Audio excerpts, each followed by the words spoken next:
আমার মিহুর first vitamin এই capsule ছিল এটা, আর ওর দাদি বাসাতেই নিয়ে এসেছিল, আর সারা আর সাহির দুইজনকে ওর দাদি খাইয়ে দিয়েছিল। আসলে বাসাতে এইরকম যদি মানে মেডিকেলের কেউ থাকেন তাহলে তো অনেক সুবিধা আর কি পাওয়া যায়। Hello everyone, it's me Suzanna, welcome back to my another new video. কি অবস্থা সবার? আশা করছি সবাই অনেক অনেক ভালো আছেন। আর এই যে তারই সাথে আমাদের বাসায় আজকে নতুন একটা না অনেকগুলো সদস্য অ্যাড হচ্ছে, মানে আমাদের ফ্যামিলিতে আরও অনেক অনেক সদস্য অ্যাড হয়ে গেল। সেটা হচ্ছে কি, স্যার বাবা অ্যাকোরিয়াম নিয়ে এসেছে আর তার সাথে অনেক কালারফুল মাছ নিয়ে এসেছে। যদিও আমি এই মাছগুলোর নাম সবগুলো জানি না, শুধু এখানে আমি গোল্ড ফিশটা চিনি, বাদ বাকি আর কোনো কিছুই আমি জানি না, মানে কোনটার নাম কি এটা আমি জানি না। কিন্তু মাছগুলো দেখতে এত বেশি ভালো লাগছিল, আর সারা এত এত এত খুশি হয়ে গিয়েছে মাছগুলো দেখে। আসলে সারার এই জিনিসপত্রগুলো অনেক পছন্দ, যেমন হচ্ছে অ্যাকোরিয়াম, তারপরে একটা বিড়াল পুষবে, তারপর একটা খরগোশ নিবে, এইগুলো সারা অনেক পছন্দ করে। কিন্তু আমার কাছে কেন জানি না একদম ভালো লাগে না, অনেক বেশি ভয় লাগে। আর আমার অ্যাকোরিয়ামেও সেরকম কোনো ইন্টারেস্ট নেই। কিন্তু যখন এটা সারা বাবা সেট করছিল আর মাছগুলো পানির মধ্যে ছেড়ে দিল, উফ কি যে সুন্দর লাগছিল দেখতে, মানে চোখে না দেখলে বোঝা যায় না যে এত বেশি ভালো লাগছিল। এখন আমার এগুলোর প্রতি কোনো টান নেই, কিন্তু যখন এগুলো সবসময় আমি দেখবো সামনে, তখন আমার এগুলোর প্রতি কিন্তু একটা অন্যরকম ভালোবাসা চলে আসবে। আসলে ঘরে পোষা বা চোখের সামনে থাকা জিনিসগুলোর প্রতি কিন্তু একটা অন্যরকম মায়া কাজ করে, তাই না? আর এগুলো কিন্তু ঘরের সৌন্দর্য অনেক গুণে বৃদ্ধি করে।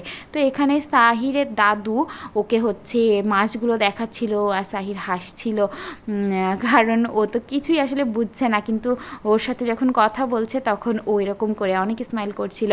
আর এই যে তারপরে আমি এখানে সুন্দর করে ফেরি লাইটস দিয়ে ডেকোরেট করে দিলাম। আসলে আমার কাছে ফার্স্টে ভালো লাগছিল না, কিন্তু এটা ডেকোরেশন করার পরে এত বেশি ভালো লাগছিল। আর এইটা একদম রাতের একটা দৃশ্য, খুবই সুন্দর লাগছিল, খুব মানে রিফ্রেশ লাগছিল দেখে। আসলে পানিটা একদম নীল ছিল, তার সাথে এত সুন্দর সুন্দর মাছ। যাই হোক, এখন যে ভিডিও শ্যুটটা আপনাদের সাথে শেয়ার করছি, এটা হলো আমাদের চুয়াডাঙ্গায় বেশ কিছুদিন আগে হচ্ছে একটা তারুণ্যের মেলা উৎসব হয়েছিল, বই মেলা বা উদ্যোক্তা মেলা সব কিছু মিলিয়ে একটা মেলা অর্গানাইজ করা হয়েছিল চুয়াডাঙ্গার পক্ষ থেকে। তো এটা ছিল জানুয়ারি মাসের লাস্টের দিকে, তো বেশ অনেকটা দিন আগেরই আসলে ভিডিও শ্যুট ছিল, কিন্তু শেয়ার করব করে আর করা হয়নি। তো ভাবলাম কাছে যখন আছে আপনাদের সাথে একটু শেয়ার করে ফেলি যে আমাদের চুয়াডাঙ্গাতে কীভাবে উদ্যোক্তাদের খুব সুন্দরভাবে মানে আরও উৎসাহী করা যায়, যে তারা যেন নিজের পায়ে দাঁড়াতে পারে, নিজের স্বাবলম্বী হতে পারে এই বিষয়গুলোতে। তো তারই জন্য আসলে এগুলো অর্গানাইজ করা, আর খুব সুন্দরভাবে হচ্ছে সবগুলো দেওয়া হয়েছে, স্টলগুলো দেওয়া হয়েছে। এখানে কিন্তু যে যার যেই বিজনেস, তো সেটা নিয়েই এখানে চলে এসেছে, বা হচ্ছে এগুলো নিয়েই আসলে কাজ করছে। এখানে একটা নার্সারির যিনি উদ্যোক্তা ছিলেন, তো তিনি এখানে হচ্ছে সুন্দরভাবে ওনার নার্সারিতে যত রকমের গাছ আছে সেগুলো নিয়ে এখানে চলে এসেছে, মেলাতে অ্যাটেন্ড হয়েছে। তারপরে এভাবে আরও অনেক কিছু, যেমন পিঠা ছিল, যেহেতু এটা উইন্টার সিজনের লাস্টের দিকে ছিল, তো যে পিঠা বানাতে পারে খুব ভালো, তো তিনি হচ্ছে পিঠা নিয়ে এসেছে। তারপরে চুয়াডাঙ্গাতে যেহেতু অনেকগুলো কেক সেলার আছেন, তো ওনারা হচ্ছে ওনাদের পেজ থেকে কেক নিয়ে এসেছে। তো বিভিন্ন ধরনের কেক ছিল অনেক, এখানে এসে অনেক উদ্যোক্তাকে চিনতে পেরেছি। আসলে অনলাইন জগতে কিন্তু আমরা সবাইকে দেখি বা ফেসবুকে দেখি, কিন্তু আসলে ওইভাবে ওনারদেরকে আমরা কিন্তু চিনি না। তো এখানে এসে অনেক ওনারদের সাথে পরিচিত হওয়া গিয়েছে, অনেককে দেখেছি, অনেককে চিনেছি। যেহেতু আমিও একজন কেক সেলার চুয়াডাঙ্গার, তো আমার সাথে আসলে সবার পরিচিতি নেই, যেহেতু আমি একদমই নতুন এই প্রফেশনে। তো এই কারণে এখানে এসে আমার কিছু অভিজ্ঞতাও হয়েছে। তো যাই হোক, সব কিছু মিলিয়ে মেলাটা অনেক ভালো ছিল। এখানে আমরা একদম গরম গরম বেগুনি আর পেঁয়াজি, তারপরে চপ, এগুলো নিয়েছিলাম। আর হচ্ছে আমি নিয়েছিলাম ঝালমুড়ি।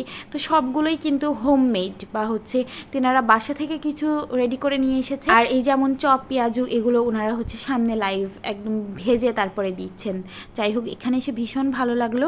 আর সারামণি তো যেখানেই যায় ওর কিছু না কিছু টয় নেওয়াই লাগে। তো সারা হচ্ছে এখান থেকে একটা খুব সুন্দর কিউট কিউট একটা ডাক নিয়েছে, এটা ওর ভাইয়ার জন্য নিয়েছে। যাই হোক, এখন আমরা এখানে থেকে চলে যাচ্ছি। অনেকটা ঘোরাঘুরি করলাম, অনেকটা সময় আসলে ভিডিও সম্পূর্ণটা শ্যুট করা হয়নি, আর সেরকম কোনো ইচ্ছাও ছিল না যে ভিডিও এখানে এসে করব বা শেয়ার করব। তারপরেও দেখলাম যখন আমার কাছে এই চুয়াডাঙ্গা সুন্দর সুন্দর স্মৃতির ক্লিপ আছে, তখন এগুলো আপনাদের সাথে কেন না শেয়ার করা যায়, তো এটাও আমি শেয়ার করে ফেললাম। আর এই যে আমার সেই সুন্দর ডেকোরেটেড অ্যাকোরিয়ামের কিছু পিকচার যেগুলো আমি ওঠালাম, আর আমার কাছে ভীষণ ভালো লাগছিল দেখতে। যাই হোক, আজকের মতো ভিডিওটি এখানেই শেষ করছি। সবাই ভালো থাকবেন, সুস্থ থাকবেন, দোয়া করবেন আমার জন্য, আমার পরিবারের জন্য। আল্লাহ হাফেজ।